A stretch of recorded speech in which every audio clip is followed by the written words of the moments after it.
Hello and welcome to 12 Minute Mark. Here we are now beginning in chapter 12. Jesus is taking arguments and questions from all fronts as he's attempting to teach. And now here he starts with a parable.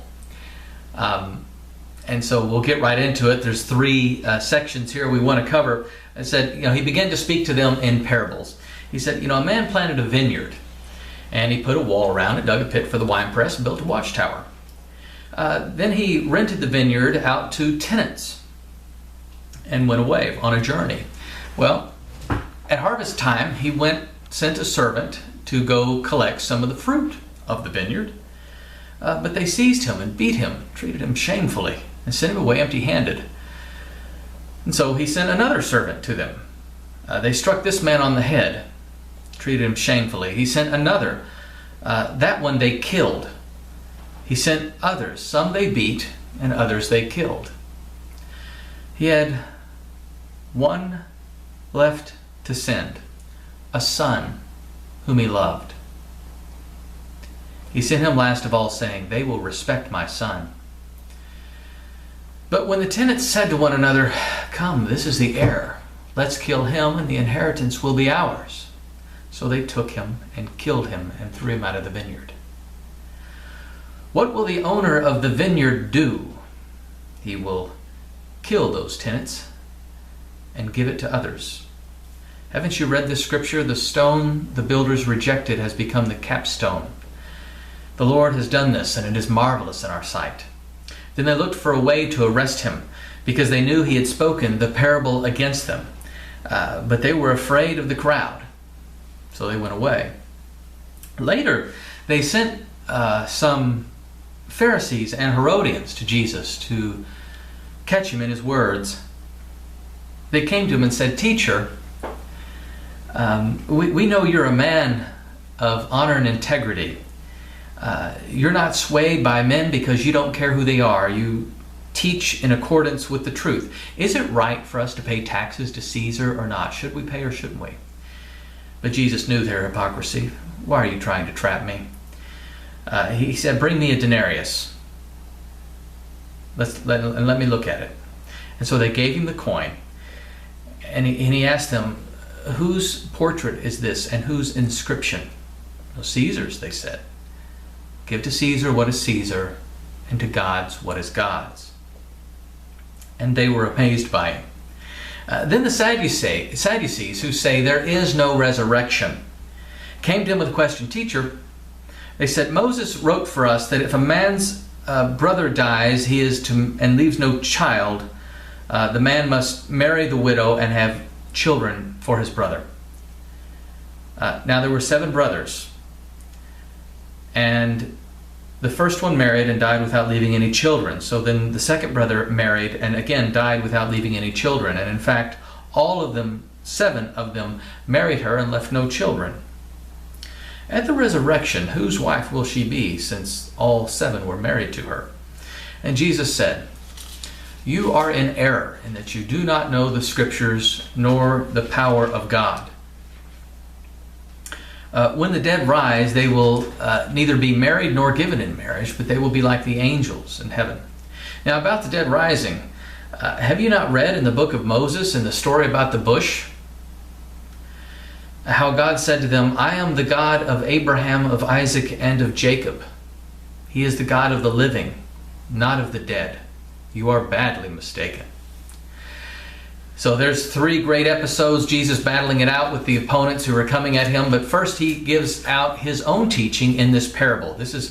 Parable is almost requoted, a parable that we'll find in the book of Isaiah, where it is spoken almost exactly the same way, except it's about Israel itself being corrupt, and here it's the religious leaders being corrupt.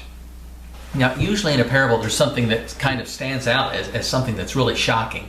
And for us here, what's shocking is that the owner who has had all of his servants beat or killed or thrown out, which, by the way, those represent the prophets, and the one who was killed, perhaps John the Baptist even, that he would send his son. You think, wow, that's crazy. Why would you send your son? That's that shocking point of the parable. that God would really send his own son to suffer and die, and that he should be received, he should be loved. After all, he is the heir of the vineyard. It belongs to his Father. Everything belongs to his Father.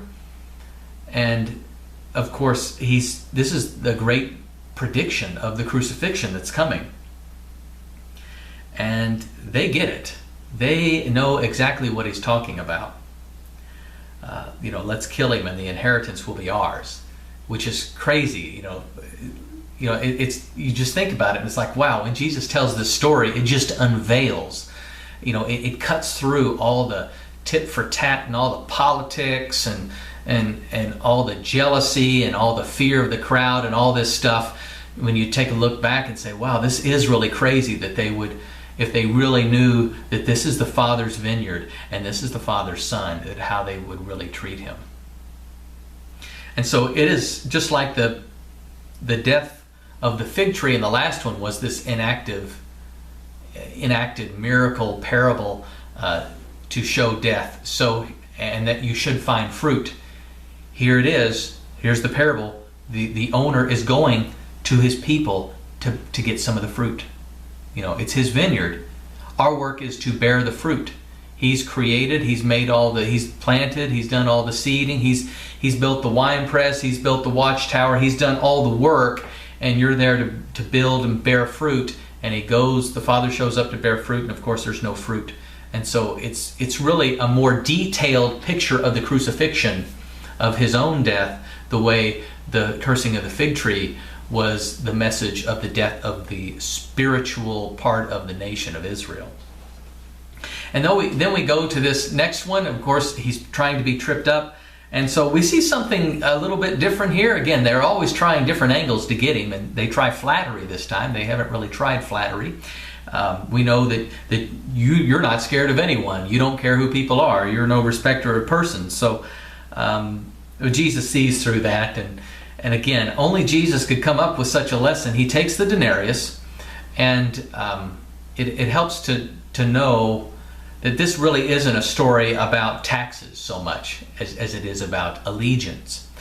And so on the denarius, on the Roman coin, you have the stamp of Caesar, and under Caesar it says, a God. He claims himself to be God in the language on the coin, and then he does a little play on words, and he says, whose picture and inscription is this? And the picture, of course, is Caesar. The inscription is, the Most High God of Caesar, believing himself to be God. And he said, well, this is something that has Caesar's picture on it. It belongs to him. But you give to God what is God's. And I believe he's speaking there of themselves, that this coin is created in Caesar's image. Here's Caesar's image. You are created in God's image. It's the same word, the being created in the image of God. And so you've been created in God's image. You give yourselves to God. You can give Caesar back his coin. It's got his name on it. It's got his picture on it. And so he bypasses what is a very controversial subject about taxes at that time, and points it into the radical cost of discipleship, as he's been doing all along. That you are created in the image of God. That's really what that passage is about, and that you belong to him. You give yourself over to radical discipleship, and you bear fruit. Don't worry about the coins. So it's not really a parable about money at all. And of course they're amazed. They're continuing to be amazed from chapter 1 till now. They continue to be amazed, but that amazement typically doesn't turn over into faith. They're there for the show. They're not there to become disciples. And then we have, next round of opponents come, the Sadducees, they were a group that did not believe in the resurrection. They didn't believe in the Old Testament except for the first 5 books of Moses. And so they didn't believe anything about the resurrection. So they come with a riddle, basically. Now they're going to try to trip him up. And they tell this cute little story about a woman who outlives 7 husbands, and then says, well, okay, now at the resurrection, they don't believe in a resurrection. Whose wife will she be? And so Jesus points out, interestingly enough, that a verse we typically might not go to talk about the resurrection, Jesus goes to. And Jesus doesn't say, well, in Isaiah or Jeremiah, because they don't believe Jeremiah or Isaiah. They don't hold to the prophets. They only hold to the books of Moses, Genesis, Exodus, Leviticus, Deuteronomy, and Numbers. And so they don't believe the resurrection. So Jesus goes to their own source of authority in Exodus, and at the that the burning bush is a story not just about Moses going and freeing the people of Egypt, but it's a statement that God is the God of Abraham, Isaac, and Jacob, even though they were long gone even at the time of Moses, that he is not the God of the dead, but he is the God of the living, meaning there is no state of perpetual death that people enter into. And just really points out how mistaken they are, that in marriage. And it's also interesting that we will not be married. People have asked that question, will you be married in heaven? And the idea is whatever state that we happen to be in, it will supersede the marriage relationship. He's already spoken extremely high of marriage, and that to divorce and remarry is adultery. So in his words, and so he's spoken very highly of that. But again, at the end of time, in the eternal state, however we relate to each other will be beyond what marriage is. We will not become angels. That's been a typical thing, that you die and you become an angel. It's just that you will be like an angel, and that the angels are not married. But we will have resurrection bodies. It remains to see exactly what all that will be. But he's taking on the opponents coming from all sides, and every time someone opens their mouth, he shuts them down. People are amazed, and will continue to be amazed here as now he gives, in our next episode, finishing chapter 12, the greatest commandment and the widow's mite. And so we'll see you again soon for our next episode of 12 Minute Mark.